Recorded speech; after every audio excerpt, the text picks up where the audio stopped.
Hello everyone, welcome to Devradi Pathshala. आज हम previous year question paper करेंगे जो स्टेम सेल्स अभी तक हमने पढ़ा था, स्टेम सेल्स के बारे में, उनकी पोटेंसी के बारे में। ठीक है, अगर आपने इससे पहले की वीडियो नहीं देखी है तो आप प्लीज़ पहले की वीडियो देखें, तभी आपको ये आगे समझ में भी आएगा और क्वेश्चंस भी आप इजीली सॉल्व कर पाएंगे।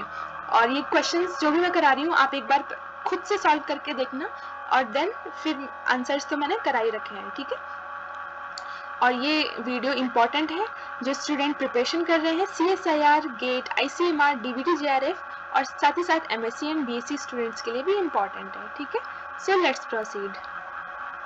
तो सबसे पहला क्वेश्चन है, ये आ रखा है CSIR नेट 2022 फैब में, रिसेंट का है।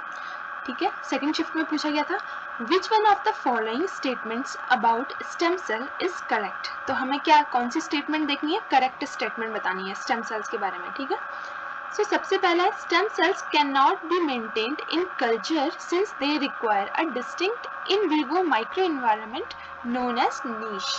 ठीक है, सो इसमें क्या बोल रहा है, स्टेम सेल्स को, ठीक है ये बात सही है कि माइक्रो एनवायरनमेंट चाहिए होता है, इन vivo micro environment. In vivo क्या मतलब क्या हो गया, लिविंग बॉडी में। ठीक है, तो मैंने आपको ये बताया था कि ये स्टेम सेल किस में ग्रो करते हैं, नीश में रहते हैं, राइट। लेकिन कल्चर में मेंटेन नहीं कर सकते, नहीं, हम तो स्टेम सेल्स पे ही काम करते हैं, कल्चर में हम मेंटेन भी करते हैं। ठीक है, तो ये बात क्या हो गई, गलत हो गई कि can not maintain in culture, ये बात क्या हो गई, गलत हो गई। ठीक है, तो इट्स अ रॉन्ग स्टेटमेंट। ठीक है, क्योंकि हम बाहर तो ग्रो करते ही हैं स्टेम सेल्स को, उन्हीं पे हम सारे अपने एक्सपेरिमेंट लगाते हैं। ठीक है, नेक्स्ट है, during asymmetric stem cell division only one of the daughter cell is retained as a stem cell. तो मैंने आपको पार्ट 1 में पढ़ाया था एसिमेट्रिक स्टेम सेल डिवीजन के बारे में, कि ये एक डॉटर सेल बनाती है और एक स्टेम सेल बनाती है, इसलिए डिवीजन में क्या हो गया, एसिमेट्री आ गई।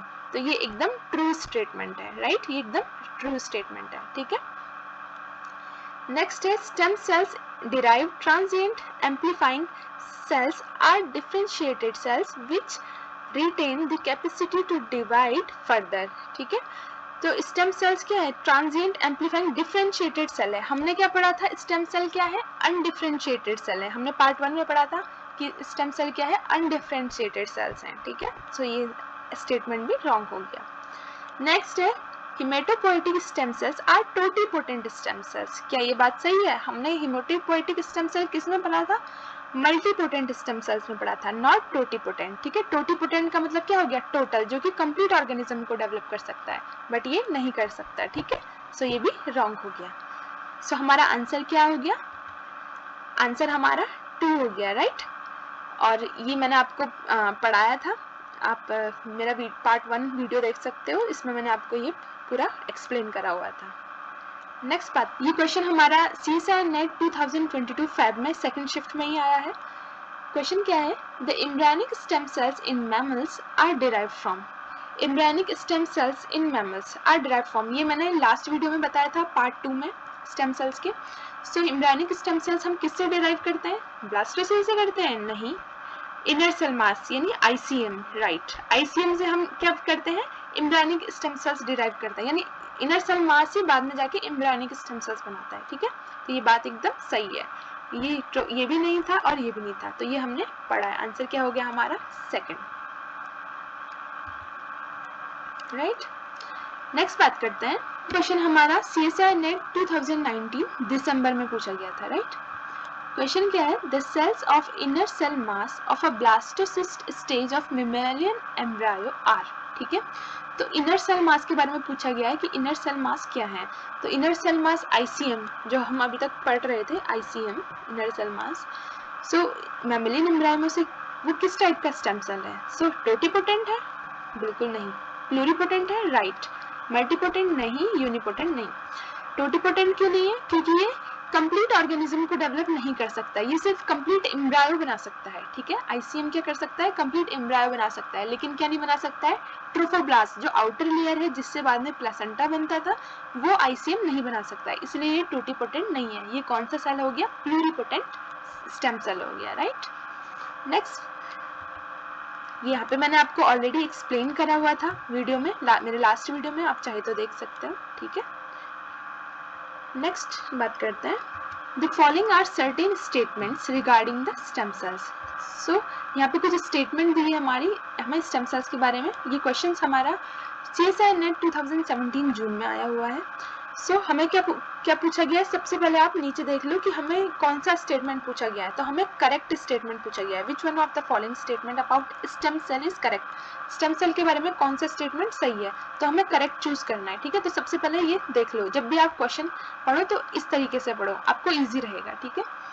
सो करेक्ट स्टेटमेंट में पूछा है, तो all the type of stem cells have ability to give rise a complete embryo. क्या ये बात सही है?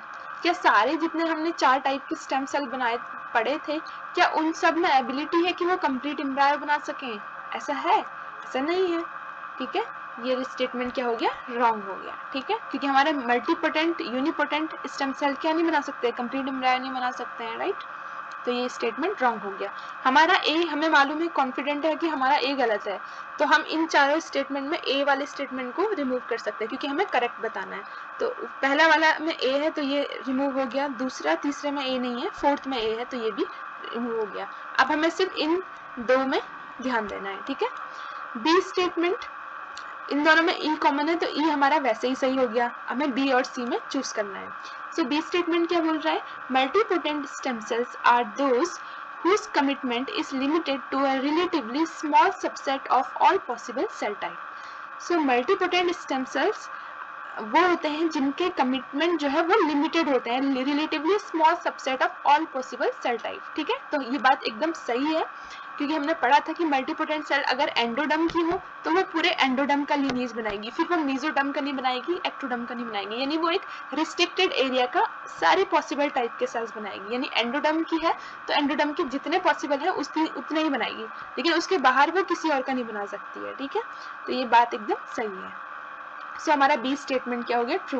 बी के ट्रू होते ही हमारा सेकंड स्टेटमेंट जो है वो सही आ गया है। बिना सिर्फ 2 स्टेटमेंट पढ़े हम क्या पहुंच गए, आंसर तक पहुंच गए हैं, क्योंकि अब सी करेक्ट है या नहीं हमें नहीं मालूम, लेकिन हमें मालूम है कि बी जो है वो करेक्ट है, ठीक है। नेक्स्ट हम सी भी पढ़ लेते हैं।